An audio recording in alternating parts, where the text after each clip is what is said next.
Trish Regan is a Fox Business host, and she is nobody's liberal.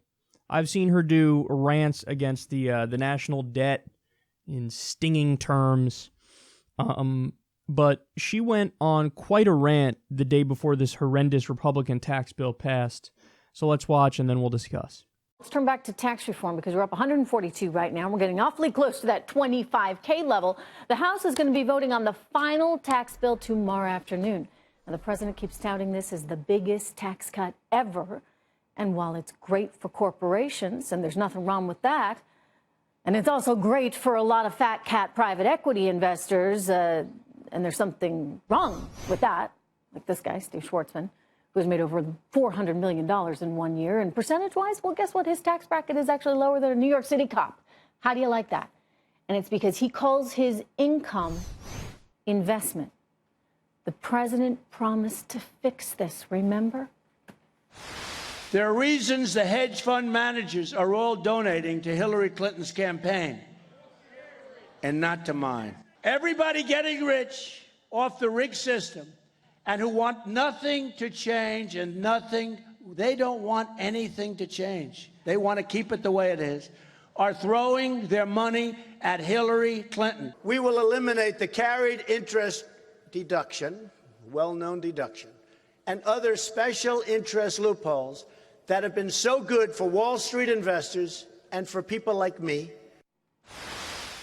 But neither the House nor the Senate ever bothered to address this. So those private equity fat cats get away with paying investment taxes instead of income taxes, and that is just wrong. So why doesn't anyone care? Do you consider that carried interest income or investment?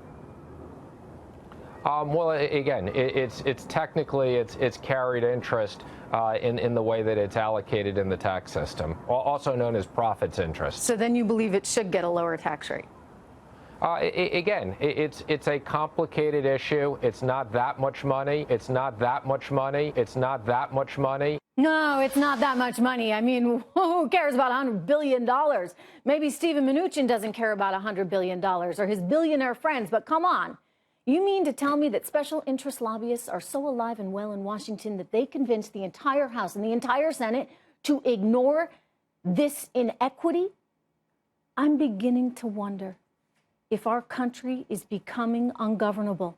Because I'll tell you one thing, our founding fathers never, ever anticipated a swamp like the one we have today. That's a fucking Fox Business host. And she's 100% correct. And again, she's pretty solidly right-wing. But it doesn't take a genius to figure this out. You know? So for those of you who don't understand the terminology being used there, you have your income tax. You know, if you're a worker, you pay income tax.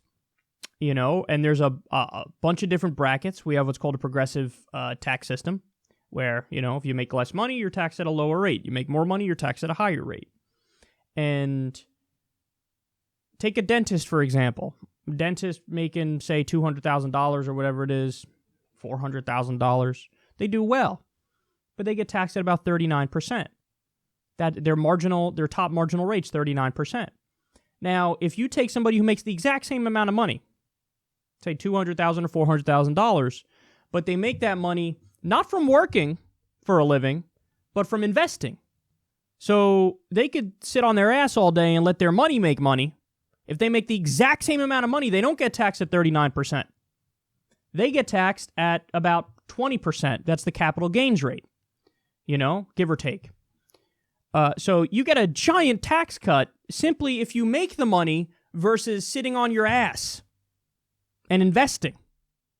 Now, in my mind, you know, the only things that are reasonable is if you make the dentist and the investor pay the same rate, or if anything, the worker, the dentist, should pay a lower rate than the person who just sits on their ass all day. Remember the whole scandal about Mitt Romney's taxes? This was the crux of it. The crux of it was, oh shit, he made $14 million and he had a tax rate of 14%. That's really low. Well, yeah, because he makes all of his money from capital gains, from investing. So he pays less in taxes than somebody who works. But this goes a layer deeper. What they're talking about there, carried interest rate. The carried interest rate, so that's capital gains, a capital gains rate for like a hedge fund. So in other words, a Wall Street firm where their whole purpose is to invest other people's money for a living.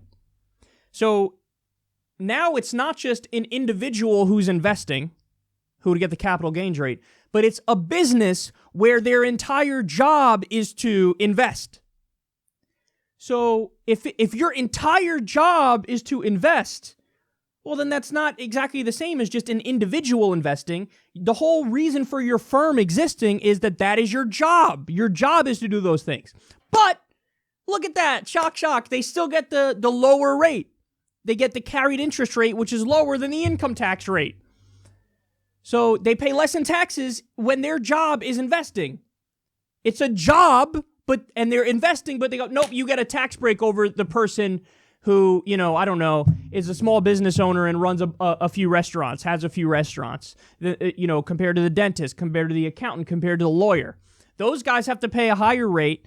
You work by investing, you pay a lower rate because, I don't know, we're just saying that you're special even though you're not. And they add a lot less value to the economy. Let's be serious here. Those kinds of people, the money changers, as they used to be referred to, they add a lot less value to the economy than anybody who actually works, but they pay a lower rate. So Trump campaigned on, what we're going to do is we're going to, get rid of their loopholes and their favoritism. So, effectively what he's saying is chain the carried interest rate to the income tax rate. Treat them the same as everybody else. If somebody's a dentist versus if somebody invests for a living, just chain it together. Make it so that if they make the same amount of money, they pay the same rate. They didn't, like she said, the House didn't bring it up once in any version of the bill. The Senate didn't bring it up once in any version of the bill. And Donald Trump signed the bill, didn't even mention this. So he fucking lied. He lied. And this is what he does on so many issues. Remember, when he campaigned, what did he say about pharmaceuticals? He said, listen, this is crazy. We need to allow Medicare to negotiate with Big Pharma for better drug prices. That'll help the consumer. That'll help the American people. And then as soon as he got elected, what happened? One meeting with Big Pharma lobbyists. One is all it took. And he went, oh, did I say that? No, I meant the opposite. I meant we're not going to Medicare's not going to negotiate for better prices because something Medicare is, poor Big Pharma, their arm is twisted by evil Medicare who are trying to put them out of business or something. One of his fucking campaign promises was let's lower the cost of prescription drugs by allowing Medicare to negotiate for better prices. Bernie Sanders proposed a fucking bill about this. There were some Democrats who voted no on that bill, but it was bipartisan, at least in the sense that you had like Bernie Sanders and fucking Ted Cruz came together. And they were like, yeah, we should probably have lower drug prices. Trump, nope, mum's the word, didn't say anything about that. Didn't add it into this tax bill, didn't say we should do a separate bill where that happens, because he's a fucking liar. He is a liar. And now even Fox Business hosts are noticing. He's full of shit. Mr. I'm not going to outsource your jobs, outsourced 93,000 jobs in his first year. Mr. I'm going to kill TPP is slipping provisions of the TPP into the NAFTA renegotiation. He's full of shit, man. He's just completely and utterly full of shit. And you can only break so many promises before you get ousted. So, there's an election coming in 2020, and Donald Trump's time is likely limited. If he's at the point where he's going back on things that he made a cornerstone of his campaign, and even Fox Business hosts are noticing, get ready, son, because you're about to find a new job.